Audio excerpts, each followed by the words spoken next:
Okay, so as we go on to the next piece, I highlighted the FIPS, NIST, Falcon several times, and I did that on purpose because this is where we're going to move into Algorand and really peel back how big Algorand is, which we've done on the channel, but we're going to show a different light of it now that we have all this quantum information coming out. As you guys know, Google has announced that they are approving for Algorand's quantum resistance, right? So let me show you how deep Algorand truly goes when we think about quantum computing and the governments. So this is a big one, guys. I was pretty excited to uncover this, honestly. So let's go ahead and get my screen back up and let me show you what I'm talking about. Grab some water quick. Okay. So this is going to come from PQ Shield. Is Falcon a post-quantum signature scheme? Check this date out, June 28th, 2019. And what we're going to point out is this piece here. It says the blog note is an introduction to Falcon, our post-quantum signature scheme. Falcon is a joint work between the researchers from PQ Shield, Algorand, Brown University, IBM, NCC Group, and Qualcomm. But before we get into that, let me go back to this piece here. Where were we at? Sorry, guys. I think I was over here. Yeah, I'm going to go back right over here. So if you look at this picture here, this is from Trump signing the executive orders for the quantum computing. But if you didn't watch this live, you don't know who any of these people are. Just to point out right quick, he is with IBM and she is with Google. So IBM and Google standing next to Trump as he is signing quantum executive orders. And now we have Google saying Algorand is good to go for quantum. And you also had a co-paper work with IBM and Algorand as well. What a coincidence that is. And again, this is another very technical paper if you want to delve into that. But I also want to point out this piece because this gets even more interesting. Falcon follows a framework introduced in 2008 by Gentry and Pickett, and I cannot say this person's name, which we will call the GPV framework for short. The details of their work can be quite technical, but high-level idea the following and gives you more of the details. But I want to point out 2008, what was happening, financial crisis, Bitcoin, all those things. And then the fact that we have Gentry and Pickett. So check this out. This is how to use a short basis trapdoors for hard lattices. Here, lattices in 2008. They're already talking about lattices in 2008. Check that out, right? And new cryptographic construction. This is authored by Craig Gentry, Chris Pickett. So who are these people, right? Well, Craig Gentry, if you follow his work history, he was a research fellow at Algorand Foundation 2019, 2022, as well as research scientist for IBM 2009, 2019. Leaves IBM to go to Algorand. What a coincidence, right? And then we look at who is Chris. So Chris, of course, is CSO for Algorand Foundation.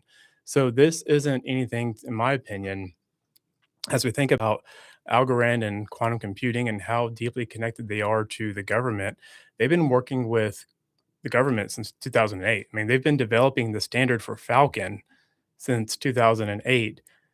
This is big because Falcon is approved by the government's body, NIST. So Algorand is a bigger player, in my opinion, than most people may think. They've pretty much set the standard for quantum computing. This is insane, really, when you think about it. Let's move on. For the people that don't know about Algorand's new board, I want to go through it pretty quick here. Show you guys going on with Algorand. This is how big Algorand is. So Bill, of course, right here. So if you look at Bill's background, he started his career working with the CIA, securing messaging systems at NASA, developing infrastructure for early internet. Huge. It goes on to say more about him. But then we have Michael Mosier. This guy is really impressive, right? So Michael Mosier co-founded this company, Legal Book. This isn't it, and I think this is right here. And Public served as acting director, deputy director, and the first digital innovation officer of the U.S. Treasury Financial Crimes Enforcement Network, or FinCEN, counselor for cybersecurity and emerging technology to the deputy secretary of Treasury, Associate Director of the Treasury Office of Foreign Asset Control, Deputy Chief in the Department of Justice Money Laundering and Asset Recovery Section. And dude, like it keeps on going on, right? It's just insane what he has. And then we have Rebecca Redding, and Rebecca, of course, is a member of the New York Department of Financial Services Virtual Currency Advisory Group and previously served as member of the CFTC's Global Market Advisory Committee Digital Asset Subcommittee. Then we have Stacey Warden. Again, she is very well rounded here. She has works with JP Morgan, of course. And then she has works with the U.S. Treasury Department, the Center of Global Development, and her Harvard Institute for International Development. And it goes on to say more about her and other work services, but they are fully connected. Algorand is a deep bench of connectivity. Then, of course, if you haven't seen this yet, this is Algorand's roadmap. It says now we're going further. Native Falcon, here it is again. Falcon 1024 hybrid accounts and a clear path to a broad quantum resilience by the end of 2027. And that right there, of course, is going to be their roadmap. If you guys want to check that out. And then we're going to move into one more thing before we wrap up here, guys. I know a lot of people are asking about why aren't we seeing movement, all these things. And as we read through all this information, let's look at not that right here. So this is from DeFi Llama, and let's look at the chains and let's look at the 24-hour chain fees.